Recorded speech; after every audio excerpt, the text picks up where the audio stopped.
Hello, this is David. Welcome to Complification. I work here in Berkeley Lab, and that is what we're going to pick some today. Yeah, you see this golden yellow weed that's dry? Yeah, we are going to get some. This weed's called wild oat or Avena fatua, and it has a high cellulose content. I'm going to need a lot of this weed. And this video is going to show you how smart I am. Because I came really prepared for this. As you can see, I am wearing shorts. And I am not wearing gloves. The only tools I have are this kitchen pair of scissors and this plastic bag. And I need a lot of wild oat. So there goes David, happily walking on Berkeley Lab hills with his shorts and not wearing gloves to collect weed. I almost fell there. And to complete my preparedness, it's getting late. The moon is up and David's back with his bag full of weed. Yay! Now let's go back home. Wild oat, as I said before, has a high cellulose content. And for us to use this cellulose and make paper, we have to remove the stuff we don't need. To do that, I just need to cook everything in the solution with water and lye. Yep, the same lye you can use to declog pipes. So I will dilute 100 grams of lye in 4 liters of water, and I will add this water to the cooking pots. A problem I had is that I don't have large cooking pots, so I went to a thrift store and bought the largest I could find, which was this slow cooker. And this led me to a second issue, which was that the ones on the stove were about to reach the proper temperature, which is about 100 Celsius, but the slow cooker was doing something very unexpected. It was cooking slowly. So I decided to remove everything from the slow cooker and add to the other pots because I had to cook this for about 2 hours and a half or 3 hours. Luckily, everything was already getting soft, so it was easy to transfer. And after about 3 hours, the fibers were very soft and the water was very brown, which is a sign that the lignin was mostly dissolved. So I just had to separate the fibers from the solution, and even though it's not a necessary process because you can just throw lye in your pipes and that is fine, I decided to test the pH and neutralize it. So I used my pH tapes, and that was about 12 or something. So I proceeded to neutralizing it with vinegar. A lot of bubbles were coming out, and that was a sign that the neutralization was happening. But I tested the pH again, and it was not changing at all. So I need to keep adding vinegar and testing the pH. But then eventually I saw this interesting color change, and after testing the pH, it was neutral. That was cool. So now I just had to rinse the fibers and remove the residual lye that was dissolved with it. And I thought it was okay to allow everything to go through the sink at this time because the majority of the lye was already removed and now it's just residual. So I proceeded with rinsing until I saw clear water coming out of the fibers. Then I proceeded with rinsing and I made some balls with them, and I cleaned all the fibers to prepare for the next step, which is bleaching. There are many ways we can use to bleach cellulose. In my case, for this project, I wanted something gentle. I didn't want to use any harsh chemicals, except lye, of course. So I decided to use 3% hydrogen peroxide that you can buy in any grocery store. I actually tried to find something stronger like 6%, but I couldn't find it. So I proceeded with this one, and the only difference is that using a weaker solution, I just had to cook for longer. And I just had to cook everything for 2 hours at 60 Celsius until everything was nice and bleached, as you can see here.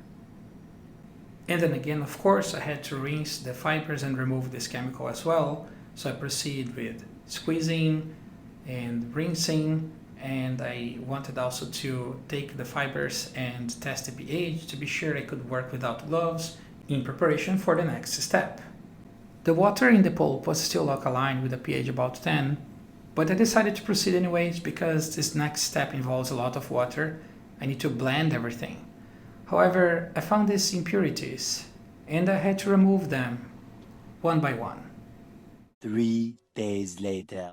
These impurities came because I was supposed to have removed some part of the plants, like rotten leaves and things like that, before cooking, and I knew it. But I'm using lye, right? And lye is quite strong, so that is what I told myself. But that, my friends, was a lie. And after the torture of removing all the impurities with a pair of tweezers and rinsing and testing the pH, was the time finally to blend the pulp and prepare it for the next step, which finally is paper forming. What I am holding here is a paper forming mold, which is made specifically to make paper. I bought it for this project and I was very happy until I started to use it. You know, when I was very young, maybe 10 years old or something like that, I made paper with my mom in one of her art classes. And I could not explain why, but something was offset. So I checked online and discovered that professionals don't use something like this. And well, this was the only thing I had, so I had to try to use it. And of course, I had issues.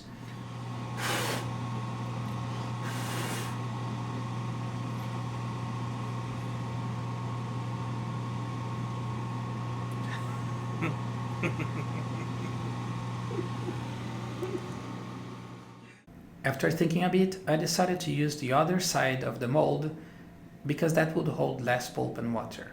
So that would make a thinner paper, and I could remove the excess of water by using this cup. The proper way to use this kind of mold, if I remember correctly, is to make one paper at a time. So basically, you allow the fibers to dry while they are on the mold. That to me was not an option. Cellulose is a very hydrophilic material. That means that cellulose loves to bond with water. The problem is when there is water around, it prefers to bond with the water instead with the other cellulose fibers. But if I remove this excess amount of water, I can force the fibers to bond to each other, and then we make paper. I kept using this technique to make some papers, but then I had more ideas on how to remove more and more water. To me, the technique that worked the best was adding this microfiber fabric before rolling the cup, so then I could remove more water before removing the paper from the mold. I don't have it in video, but I actually tried to have all the papers warmed up in the oven, and the idea would be to raise the temperature at about 60 Celsius, so then I could remove them and they could air dry more easily. However, I was not feeling comfortable with leaving the paper in the oven, so I decided to use the hair dryer instead, and that worked well. In the morning, all the papers are dried, and what I'm about to show you is the first reward I had since I started this project. I want you to feel this sound.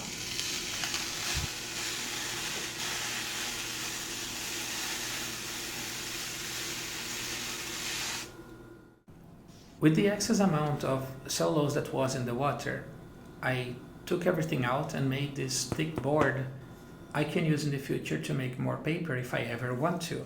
And with the unbleached cellulose and the impurities, I decided to make a paper instead of throwing everything away. So it became this interesting thing that's not that beautiful, but well, I liked it. So here folks, as you can see, David made it. David made paper at home, and now is the time to do something with it. This is my one-piece map table cover, a gift from a friend showing the red line and the 4 oceans, called the 4 blues. I love this cover, and it will be my background for this section of the video.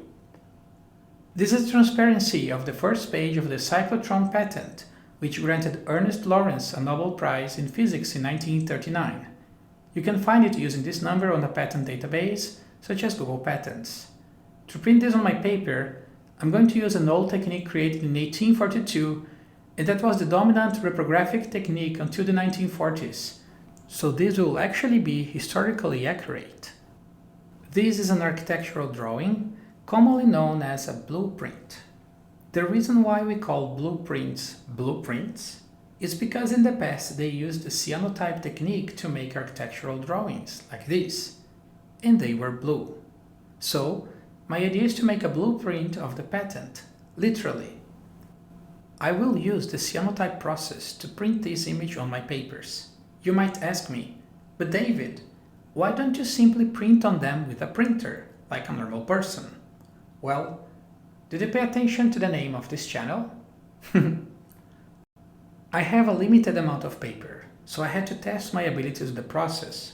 Here's the result of my first attempt. Really bad. I also tried to make a bookmarker, and it came out good. These both were made using the sun as the UV source. This technique can be used to print pictures, like this one that an artist made for me in the second open source last year. The problem with photography techniques is that you can overdo the exposure, like in this case. So I bought a UV light, and that's what I'm going to be using to expose my prints now. The process from here is very straightforward. I just took 2 pieces of watercolor paper that I cut to size so I could properly reproduce the technique, and after cutting I had to mix the chemicals, part A and B in equal parts, and use a brush to apply on the paper. So I prepared 2 pieces of paper, and the second one had more solution because I didn't want to throw it away. And I bought these $1 frames from Walmart. They have a thin piece of glass on the front. And that is necessary in this case because we don't want the glass to stop the UV from reaching the paper. So I printed the 3rd page of the patent as well, and I used it to do an exposition test. The idea is I move the cover every 3 minutes, and I can evaluate how the UV is performing. After exposing the photo to UV, it is necessary to develop it by washing it in water. That's how the picture was before washing. Now I'm washing, and this is how the picture was after washing. I know this is not looking the best right now, but wait until I apply hydrogen peroxide. The peroxide speeds up the oxidation process, revealing the deep Persian blue. In this case, the 15 minutes is the proper. So now was the time to actually prepare one of my papers and see how they perform. So I prepared the solution, I took the brush and... oh, the paper was too absorbent. I honestly knew that this could happen, but I was not expecting that I made a sponge. So, what do you usually do in these situations? Thanks for watching, and I will see you in my next video. Of course not. I just made more solution and I tried anyways. I was afraid to simply dip the paper into water, so I put it inside the paper mold and then I could wash it. Then I used the paper towels to dry the excess, and this is what I got.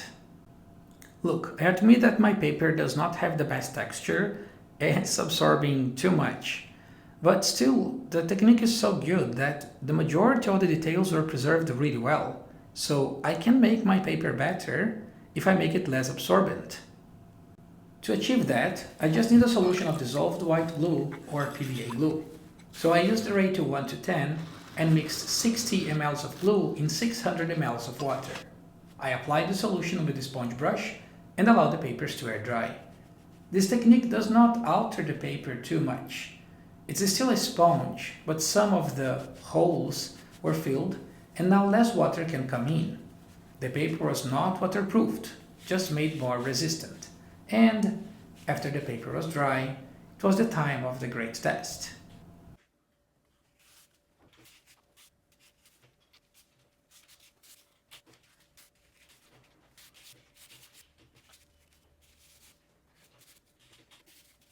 The paper was still too absorbent, but was quite happy with it. So I just had to assemble everything to prepare for the UV exposition. So I took the glasses, I did transparency, I put them together, and I prepared to expose. I invite you now to explore this concept with me, the patent that helped give rise to the Lawrence Berkeley National Laboratory, printed using technology from that era, on paper made from plants grown on the very hills of this lab. Enjoy!